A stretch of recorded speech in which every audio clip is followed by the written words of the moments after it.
नमस्कार, मी भाऊ तोरसेकर. तुम्ही बघत आहात प्रतिपक्ष.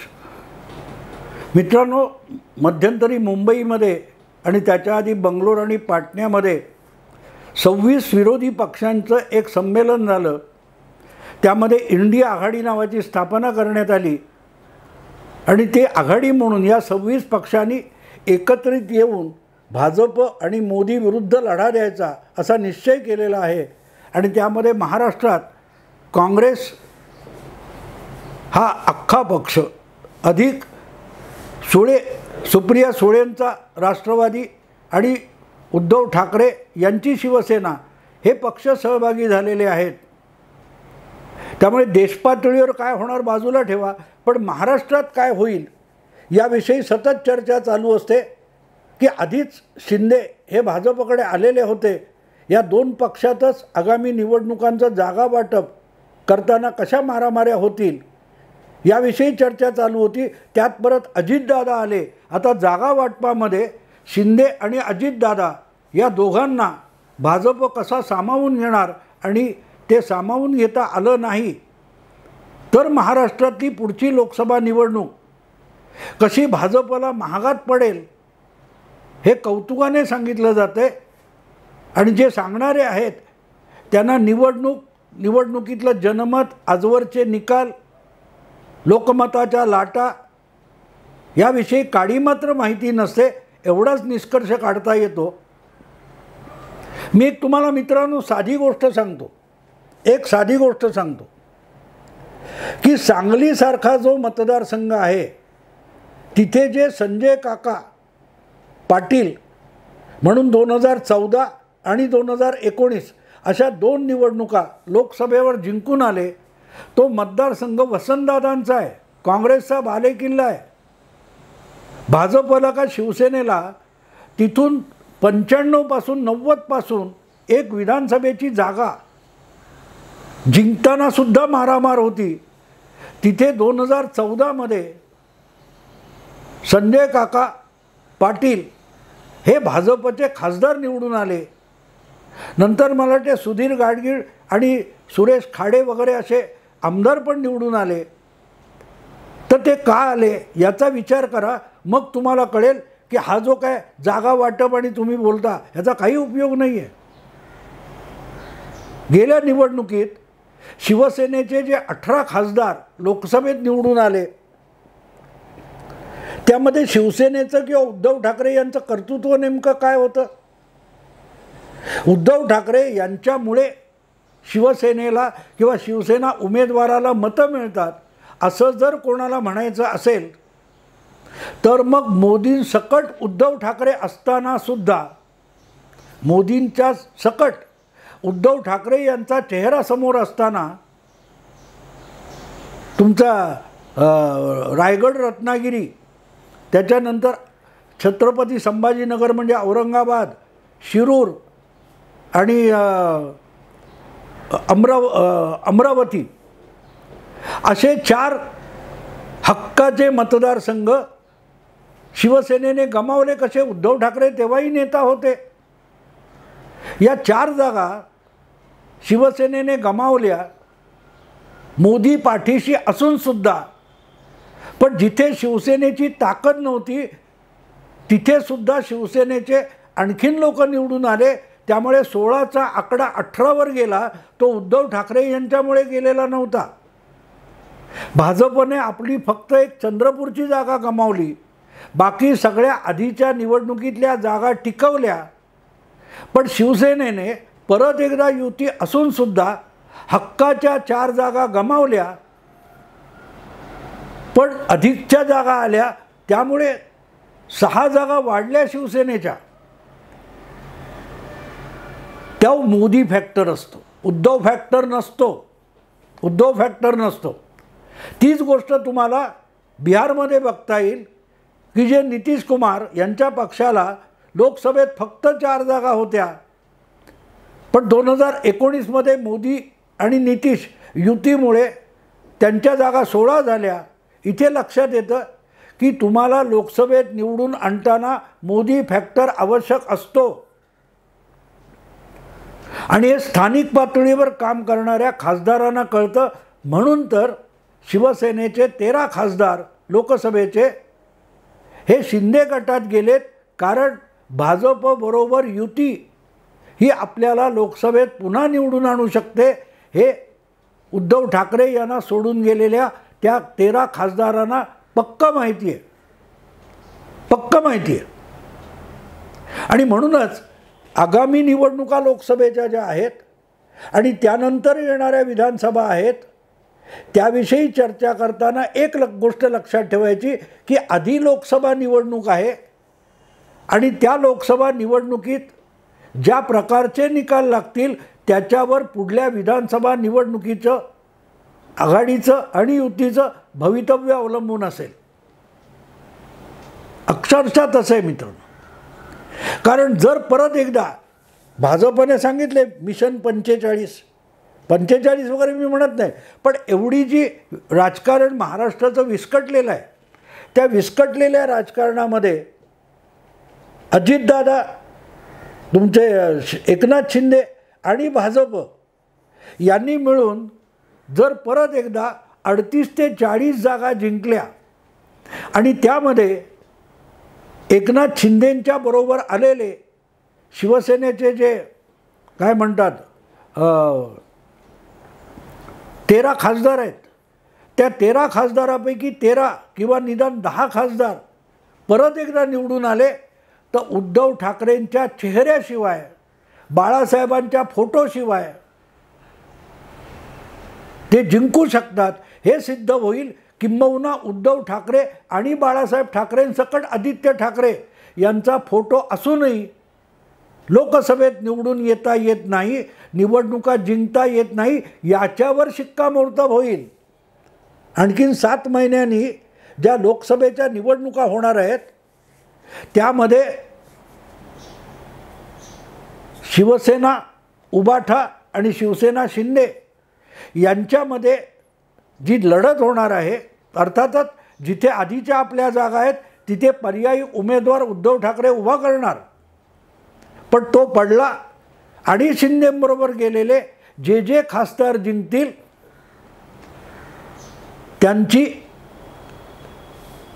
त्यांच्या त्या विजयामुळे आज उद्धव ठाकरे यांच्याकडे अजूनही निष्ठावान म्हणून शिल्लक उरलेले जे लोक आहेत त्यांच्यामध्ये किती चलबिचल निर्माण होईल कल्पना करा, कल्पना करा. कारण मित्रांनो, लोकसभा निवडणूक ही पंतप्रधान पदाच्या चेहऱ्यावर होते आणि उद्धव ठाकरे ज्या गटात आहेत त्या गटाकडे चेहरासुद्धा नाही. 2014 पतंगराव कदम असतील, तुमचे जयंतराव पाटील असतील, RR आबा असतील, हे आमदार म्हणून परत निवडून आले, पण आधी 6 महिने लोकसभेच्या निवडणुकीत त्यांच्याही मतदारसंघामध्ये संजय काका पाटील हे बाजी मारून गेले होते, कारण निवडणूक लोकसभेची होती. कारण लोकसभेच्या निवडणुकीत स्थानिक आमदार, स्थानिक उमेदवार जितका महत्त्वाचा असतो तितकाच पंतप्रधान पदाचा चेहरा महत्त्वाचा असतो. आणि इंडिया आघाडीकडे किंवा महाराष्ट्रातल्या महाविकास आघाडीकडे पंतप्रधान पदाचा दाखवायला कुठलाही चेहरा नाही. ते 26 पक्षाच्या नेत्यांच्या चेहऱ्यांची रेलगाडी दाखवता येईल, पण त्याचा उपयोग नाही. पण मुद्दा त्या पलीकडे असा आहे की जी गोष्ट उद्धव ठाकरे यांची आहे तीच राष्ट्रवादी काँग्रेस पक्षाची सुद्धा आहे. राष्ट्रवादी काँग्रेस पक्षाने शिवसेनेने गमावलेल्या ज्या 4 जागा होत्या त्यापैकी 2 जागा जिंकल्या. एक तटकरेंनी अनंत गीतेनं हरवून जिंकली, तर दुसरी शिवाजीराव आढळराव पाटील यांना हरवून अमोल कोल्हेंनी जिंकली. या 2 राष्ट्रवादीच्या जागा आहेत. तिथे उद्धव ठाकरे दावा करणार आहेत का? नाही करणार. इथे तुम्हाला कळेल की उद्धव ठाकरे हे आपल्या चेहऱ्यावर उमेदवार निवडून आणू शकत नाहीत. त्याची ती कबुली असेल की ज्या जागा तुमच्याकडे आहेत आत्ता त्या तुमच्या आहेत. म्हणजे उद्धव ठाकरे यांच्या चेहऱ्यावर देगलूर बिलोली जिंकली होती किंवा अशा जागा ज्या जिंकलेल्या होत्या किंवा कोल्हापूर उत्तर, त्या जागी उद्धव ठाकरेंनी पोटनिवडणुकीत आपला अधिकार सोडला. त्यामुळे शिरूर किंवा तुमचा रत्नागिरी, रायगड रत्नागिरी या जागा उद्धव ठाकरे सोडणार आहेत. पण एकनाथ शिंदेकडे जे खासदार आहेत त्यांना भाजप परत एकदा आपल्या पाठिंब्याने निवडून आणण्याचा पूर्ण आटापिटा करणार आहे. कारण ते दिसायला एकनाथ शिंदेंच्या बरोबर असतील, पण आज शिंदे गटातले आमदार किंवा शिंदे गटातले खासदार बारकाईने तुम्ही बघितले तर ते उद्धव ठाकरे नव्हे किंवा एकनाथ शिंदेंपेक्षाही मोदी आणि शहा यांना आपलं हायकमांड मानत आहेत. आणि त्यामुळेच त्यांना परत लोकसभेवर त्या जागा निवडून आणणं हे भाजपचं कर्तव्य होऊन बसले. पण त्यामध्ये भाजप दूरगामी राजकारण बघतोय. ते राजकारण पुढच्या विधानसभा निवडणुकीचं आहे. पुढच्या विधानसभा निवडणुकीचं आहे. ज्या वेळेला उद्धव ठाकरे यांनी उभे केलेले लोकसभा उमेदवार हे 2024च्या निवडणुकीत पराभूत होतील आणि शिंदेंबरोबर गेलेले भाजपच्या युतीतले खासदार परत एकदा विजयी होतील, तेव्हा उरले सुरले जे उद्धव ठाकरेंकडचे आमदार आहेत, नगरसेवक आहेत किंवा पदाधिकारी आहेत त्यांची खातरजमा होईल की उद्धव ठाकरे यांच्या चेहऱ्यावर निवडणूक जिंकता येत नाही. बाळासाहेबांच्या नावावर येत होती, पण आज बाळासाहेब हयात नाहीत. त्यामुळे फक्त त्यांचा फोटो लावून सहानुभूतीची मतं मिळत नसतात. हे एकदा सिद्ध झालं की उबाठा शिवसेना विधानसभा निवडणुका लढवण्यासाठी कितपत शिल्लक राहील याची कल्पना करा. आणि जी गोष्ट उबाठा शिवसेनेची आहे ती तशीच्या तशी शरद पवार सुप्रिया गट राष्ट्रवादी यांचीसुद्धा आहे. काँग्रेस उद्धव ठाकरे यांना सोबत घेऊन ही सुळे गटाची राष्ट्रवादी पक्ष लढणार आहे. तो जर लोकसभा निवडणुकीत आहेत त्या जागा टिकवू शकला नाही, म्हणजे जे काय बारामती आहे किंवा सातारा आहे, शिरूर आहे, 4पैकी 3 जागा ह्याच आहेत, एक तटकरे तिकडे गेले. या जागा जर टिकवता आल्या नाहीत सुळे गटाला, शरद पवार गटाला, तर त्या पक्षातले जे उरले सुरले आमदार आहेत, कार्यकर्ते स्थानिक पातळीवरचे आहेत, त्यांचा धीर सुटायला सुरुवात होते. मित्रांनो, राजकारणात जागा जिंकणं महत्त्वाचं नसतं. आपला प्रतिस्पर्धी जो आहे, आपल्या समोर शत्रू म्हणून जो रणांगणात उभा आहे, तो भयभीत होणं, त्याला कापरं भरणं हा सुद्धा डावपेच असतो. ज्यावेळेला समोरचा माणूस लढणारा हा भयभीत होतो, घाबरतो, तेव्हा त्याची लढण्याची शक्ती क्षीण होत असते.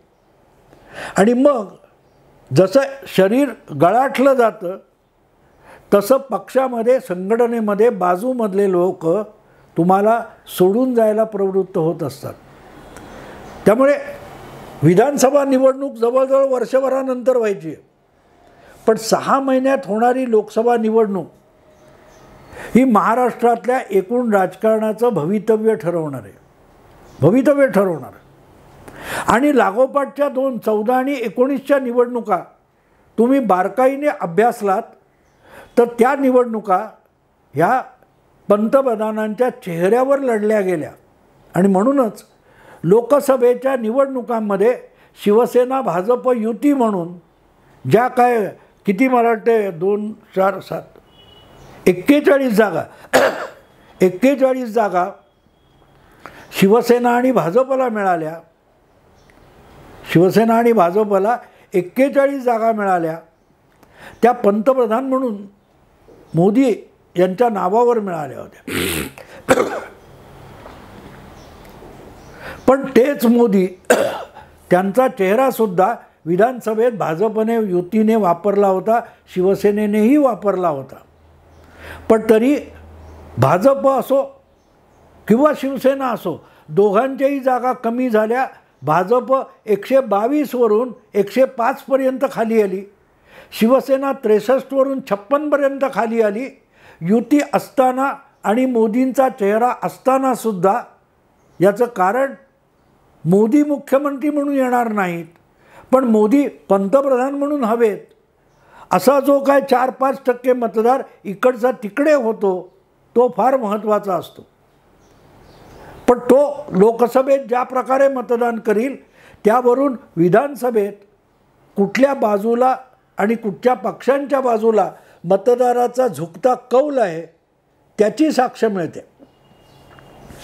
आणि ती साक्ष मिळाल्यानंतर स्थानिक पातळीवरचे म्हणजे विधानसभा मतदारसंघातले महापालिका वॉर्डातले कार्यकर्ते असतात, त्यांना आपली आपली भूमिका आपल्या वॉर्डापुरती फिक्स करावी लागते. तसं बघायला गेलं तर आधीच मुंबईतले 36 माजी नगरसेवक एकनाथ शिंदेंकडे आलेत. म्हणजे जवळजवळ 40% उद्धव ठाकरे यांचे निष्ठावान ऑलरेडी एकनाथ शिंदेंकडे आलेत. तीच गोष्ट राष्ट्रवादीची पण पुण्यामध्ये किंवा इतर ठिकाणी मिळणार आहे. आणि म्हणून ज्यावेळेला लोकसभेचे निकाल येतील आणि तितक्याच थंपिंग मेजॉरिटीने जर मोदी जिंकू शकले, म्हणजे माझी अपेक्षा आहे, माझा जो अभ्यास आहे त्याप्रमाणे गेल्या वेळा इतकंच मोठं यश नरेंद्र मोदी महाराष्ट्रात मिळवतील. कारण ही निवडणूक मोदी विरुद्ध उरलेले पक्ष अशी आहे, भाजप, एकनाथ शिंदे, अजितदादा विरुद्ध इतर सगळे असं नाही आहे. मोदी शहा किंवा मोदी म्हणजेच फडणवीस, शिंदे, अजितदादा होतात आणि त्यात मोदींचा विजय असतो. त्यामुळे आपोआपच समोरच्यांना पराभूत होण्याला पर्याय नाही असं माझं निष्कर्ष आहे, माझं मत आहे. कदाचित चुकू शकतं, पण एकदा तसं झालं तर त्याचे दूरगामी परिणाम विचार करा मित्रांनो. त्याचे दूरगामी परिणाम असे आहेत की लोकसभेच्या निवडणुकीत खच्चीकरण झालेले जे पक्ष असतील त्यांना विधानसभेला लढण्याची हिंमतसुद्धा उरत नाही. ही वस्तुस्थिती आहे, ही वस्तुस्थिती आहे. आणि त्याचा दुष्परिणाम मग राष्ट्रवादी सुळे गट आणि राष्ट्रवादी आपला शिवसेना उबाठा गट यांना भोगावा लागेल. कारण त्यांच्याकडे जे खरोखरच जिद्दीने लढणारे उरले सुरले इच्छुक आमदार किंवा कार्यकर्ते असतील ते हळूहळू काढता पाय घेतील आणि सत्ताधारी गोटाकडे जायला सुरुवात होईल. त्याचा विधानसभेच्या निकालावर काय परिणाम होईल हे आत्ता सांगता येणार नाही. पण विधानसभा निवडणूक पूर्व राजकारणामध्ये लोकसभेचा खूप मोठा गहिरा परिणाम निकालानंतर होणार आहे. कदाचित त्या निकालानंतर राष्ट्रवादी सुळे गट आणि शिवसेना उबाठा गट निवडणुका लढण्यासाठी सुद्धा शिल्लक राहतील की नाही याची मला शंका आहे. आत्ता इथेच थांबतो. आवडलं लाईक करा, शेअर करा, सबस्क्राईब करा. नमस्कार.